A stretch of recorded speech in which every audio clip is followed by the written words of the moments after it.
इस युवक और इस युवती को देखने से आपको नहीं लगेगा कि ये दोनों हत्यारे हैं और एक त्रिकोणीय प्रेम संबंध में हुई हत्या को लेकर इनकी गिरफ्तारी की गई। ये लड़की इस युवक की दूसरी प्रेमिका है और इन दोनों ने मिलकर एक ऐसी लड़की की हत्या कर दी जो इस युवक की पहली प्रेमिका थी। पर हत्या के राज से जब पुलिस ने पर्दा हटाया तो खुद पुलिस भी हैरत में थी कि एक को पाने के लिए कैसे दूसरी की हत्या की गई। प्रेमिका पुरानी हो गई थी, सो प्रेमी ने खुद के लिए एक नई प्रेमिका की तलाश कर ली और नए प्रेम की राह में कांटा बनी पुरानी प्रेमिका को रास्ते से हटाने के लिए प्रेमी ने जो षड्यंत्र किया, उससे पुरानी प्रेमिका को अपनी जान गंवानी पड़ी। लव, सेक्स और मर्डर की एक मिस्ट्री को सुलझाने में किशनगंज के बहादुरगंज पुलिस को काफ़ी पापड़ बेलने पड़े, तब जाकर इस प्रेम त्रिकोण के मामले का खुलासा हो पाया। किशनगंज जिले के बहादुरगंज थाना अंतर्गत ग्राम बांसबारी के रहने वाली 15 साल की सबीना बेगम 26 मई शाम 4 बजे घर से निकली थी, जो वापस घर नहीं लौटी। तो देर शाम तक सबीना घर नहीं लौटने के बाद परिजनों ने आस पड़ोस और सगे संबंधियों के यहाँ काफ़ी खोजबीन की, पर सबीना का कहीं कोई पता नहीं चला। लिहाजा थक हार कर परिजनों ने 30 मई को बहादुरगंज थाना में लिखित आवेदन देकर अज्ञात व्यक्ति के विरुद्ध अपहरण करने का एक मामला दर्ज कराया। पुलिस ने थाना कांड संख्या 154/21 दिनांक 30 मई 21 धारा 363, 365 आईपीसी के अंतर्गत मामला दर्ज कर लिया। प्राथमिकी दर्ज कर पुलिस द्वारा अनुसंधान के क्रम में 31 मई को किशनगंज जिले के कोचाधामन थाना अंतर्गत मचकुड़ी गांव के चौड़ स्थित मकई के खेत में एक लड़की की शव मिलने की सूचना पर कोचाधामन थाना द्वारा आसपास के थानाध्यक्षों को गुम हुई लड़की से संबंधित उनके परिजनों से शव की पहचान करने के लिए एक मैसेज दिया गया। घटना स्थल पर जब शव की पहचान के लिए सबीना बेगम के परिजन पहुंचे तो चप्पल और कपड़े के आधार पर शव को सबीना बेगम के रूप में पहचान की गई। उसके बाद शव को पोस्टमार्टम हेतु सदर अस्पताल भेजा गया। इसी बीच किशनगंज के पुलिस अधीक्षक कुमार आशीष ने हत्या के मामले को गंभीरता से लेते हुए मामले की उद्भेदन के लिए अनुमंडलीय पुलिस पदाधिकारी अनवर जावेद के नेतृत्व में एक टीम का गठन किया। गठित टीम ने सूचना संकलन के साथ ही तकनीकी अनुसंधान के माध्यम से साक्ष्य संकलन करते हुए घटना के 5 दिनों बाद यानी 4 जून को बहादुरगंज बांसबारी निवासी राहिल आलम को गिरफ्तार कर लिया। पुलिस द्वारा पूछताछ के क्रम में राहिल आलम ने घटना में अपनी संलिप्तता स्वीकार कर लिया और घटना में साथ देने के लिए नाजली बेगम नाम की एक युवती का खुलासा किया।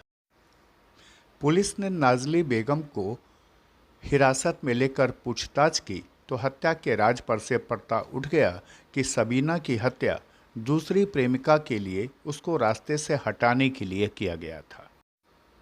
पूछताछ में राहिल आलम ने पुलिस को बताया कि वो लुधियाना में पहले सिलाई का काम करता था और करीब 1.5 साल पूर्व लॉकडाउन में वह अपने गांव बांसबारी लौट आया। यहीं पर सिलाई का काम करने लगा और इसी दौरान सबीना बेगम सिलाई की दुकान पर आती थी। आने जाने के क्रम में दोनों के बीच प्रेम हो गया और दोनों एक दूसरे से मिलने लगे। तकरीबन 1.5 साल तक दोनों के मिलने जुलने के क्रम में ही दोनों के बीच में प्यार हो गया। इसी बीच में राहिल आलम की एक और लड़की नाजली से बातचीत होने लगी, जो कोचाधामन थाना क्षेत्र के सोनथा की रहने वाली थी और इसी क्रम में नाजली बेगम से भी राहिल का प्यार हो गया। नाजली बेगम से राहिल मिलने जुलने लगा। इसी बीच पहली प्रेमिका सबीना बेगम राहिल पर शादी का दबाव डालने लगी, लेकिन राहिल अब नाजली बेगम से शादी करना चाहता था। सबीना बेगम दोनों के बीच में रोड़ा बन गई थी और इसी को लेकर के राहिल आलम ने एक योजना बनाई और सबीना बेगम की हत्या कर दी। बहादुरगंज थाना अंतर्गत ग्राम बांसवाड़ी में 26 तारीख को एक लड़की के अपहरण से संबंधित मामला आया था, जिसके संबंध में 30 तारीख को उनके परिजन द्वारा बहादुरगंज थाना में कांड दर्ज किया गया था और 31 तारीख को मचकुरी एक जगह है कोचा धामन अंतर्गत, तो अररिया और किशनगंज का बॉर्डर है, वहाँ पे चौड़ में एक अज्ञात लाश मिला था। उसकी पहचान कराई गई तो पता चला कि वो सबीना बेगम का शव है। उस शव को जो है कि पोस्टमार्टम के लिए भेजा गया और पुलिस अधीक्षक ने इसको बड़ी ही गंभीरता से लेते हुए इसके लिए टीम का गठन किया। तकनीकी अनुसंधान और सूचना संकलन करते हुए उसमें कल राहिल नाम के एक लड़का को पकड़ा गया जो उसका पूर्व का प्रेमी रहा। उसने अपनी संलिप्तता स्वीकार करते हुए और तकनीकी अनुसंधान का सहारा लेते हुए वो पूरे कांड का उसने खुलासा किया कैसे कैसे। उसने बताया कि घटना के दिन 4 बजे शाम में उसको शादी करने के लिए बुलाया था चरघरिया के पास में।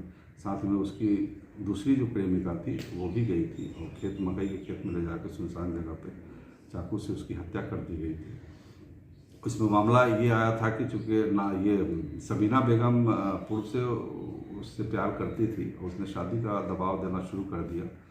राहिल है वो पहले लुधियाना में रह के काम करता था। लॉकडाउन के बाद जो है कि वो घर आया और लॉकडाउन के बाद आने के बाद नाजनी बेगम एक लड़की है जो कि सोमथा की रहने वाली कोचा धाम, उससे उसको प्यार हो गया और सबीना जो है कि वो शादी करने का दबाव डालती थी। उसको रास्ते से हटाने के लिए राहिल और नाजनी ने ये षड्यंत्र रचा। योजना अनुसार चौड़ में ले जाकर उसकी हत्या कर दी गई। 3 मोबाइल बरामद हुआ जिससे बातचीत करता था और उसने अपनी संलिप्तता स्वीकार की है। दोनों को जेल भेजा जा रहा है। अभियुक्त ने एक प्रेमी के साथ मिलकर दूसरे प्रेमी की हत्या कर दी गई। अपने नए प्रेमिका के साथ जो है कि मिल के अपने पुरानी जिसके साथ उसका प्रेम चल रहा था उसकी हत्या कर दी। बहरहाल इस घटना से पुलिस ने जब पर्दा उठाया तो इलाके के लोग सन्न रह गए कि आखिर नाबालिग को प्रेम जाल में उलझाकर राहिल आलम ने दूसरी के चक्कर में पहले की जान लेकर हत्यारा बन गया और इस हत्या में दूसरी के साथ खुद भी जेल पहुंच गया। खुलासा के लिए किशनगंज से अब्दुल करीम की ये खास रिपोर्ट।